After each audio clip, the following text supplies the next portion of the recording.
Hey everybody, today I'd just like to briefly go over viruses and bacteria. What are they? How are they different? And how do those differences affect how we manage them? It's The Buzz with me, Dr. B. We talk every day in most appointments about the difference between viruses and bacteria. And some people do get confused about those differences and why those differences matter. So let's clarify things today and talk about what we do for different situations, because whether something is a virus or bacteria determines exactly what we can do for you. So first, let's talk about viruses. How often have you heard, don't worry, it's just the virus? Well, there are some dangerous viruses out there, and we'll talk about those in a minute. But for the most part, the most common viruses are not that dangerous, and you can take care of them at home, and you don't even need help from a doctor to get over them. Your immune system will take care of them. That's good news because viruses are exceedingly common. They're much more common than bacteria. And we don't really have great treatments for most viruses. Now let's talk about bacteria for a second. Bacterial infections are far less common than viral infections. For every one bacterial infection I see, I probably see 10 viruses. Generally, bacteria are worse than viruses, generally, which means that they're a little harder to get rid of sometimes. They cause more damage. They can have worse outcomes than viral infections in general. But that's okay because, we do have good treatment for bacterial infections, and that's where we use antibiotics. A lot of people say, why can't I get antibiotics for this cold? Well, antibiotics don't work for viruses, and most colds are viral. So if I'm seeing one bacterial infection and 10 viral infections, that means I might be prescribing antibiotics one time versus 10 times I'm saying, get some rest, take some Tylenol, drink some chicken soup, you'll get over this in a few days. And that's generally how it works. Now let's talk about things on the chart. So here's our chart, just to summarize what we're talking about today. On the left, we have virus. On the right, we have bacteria. Let's compare them. Some examples of viruses. Probably the big one that everyone can think of is the common cold. Very common. That's why we call it the common cold. COVID-19 virus. Flu virus. Stomach flu, what we call stomach flu, diarrhea and vomiting. That's also a virus. This is influenza. Bacterial diseases. We talked about one of these just last week. Strep throat, bacterial. Tetanus, bacterial. Whooping cough, bacterial meningitis. Bacterial anything is going to be bacterial. Big surprise there. How common are viruses versus bacteria? Well, like we said, viruses are extremely common. Most of what we see every day is a virus. If someone says, hey, my kid is sick, and I say, you probably have a virus, I'll probably be right 95% of the time. Makes my job pretty easy sometimes. Bacteria, less common. Viruses are so common that even most ear infections and pneumonias and sore throats are common. Now, a lot of you smart people are out there saying, yeah, but every time you diagnose someone with an ear infection, you give them antibiotics. Whenever you diagnose them with a pneumonia, you're giving them antibiotics. Well, that's a great point.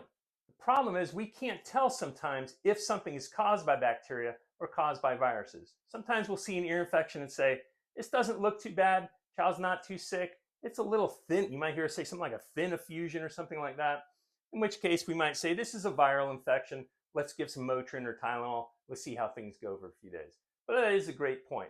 Many of the infections that you see in a regular doctor's office, like sore throats, pneumonias, and ear infections, are actually viral, but sometimes we do have to err on the side of caution because we don't want these things getting out of control like bacteria are apt to do. Next up, how bad in general are viruses and bacteria? We're going to oversimplify here and say that in general, your most common viruses, not so bad. We're going to say fair. And for the more common bacterial infections, we're going to say, yeah, these are generally worse. And the place where this is most evident is when you look at something that can be infected by both viruses and bacteria. The brain, the lining of the brain, or the meninges, you can get a viral meningitis or inflammation of the lining of the brain, or bacterial meningitis. Viral meningitis, headache, fever, stiff neck. You're going to feel pretty lousy, but in the end, you're going to get over it. Bacterial meningitis, if it's not treated efficiently, timely manner, with the right antibiotics, can be fatal. Probably over 50% fatal if it's not treated in the right way. Of course, there are some very, very nasty viruses out there. COVID-19, flu, rabies, Ebola. These are terrible viruses. HIV, such a bad virus. But in general, the most common viruses are not going to be that bad, and we can usually take care of them with just our immune systems and no help from the doctor. Our final category is treatment. Now, the treatment for viruses is usually pretty limited. We do have some antiviral therapies, such as Tamiflu for influenza. That's probably the best known one. But generally, we don't have very good treatment for many of these viral infections. COVID has some antiviral treatments. RSV, or respiratory syncytial virus, there's some treatments for that. HIV has good treatments for that. But generally, the treatment for viruses is limited to supportive care, which means lots of fluids, rest, Tylenol, that sort of thing.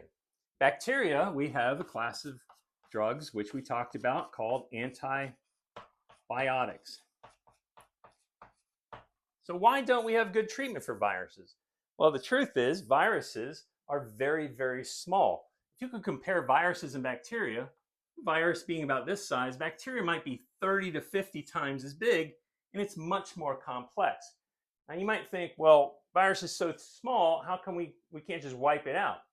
Well, it's the complexity and the size of the bacteria that gives us a lot of targets that we can attack.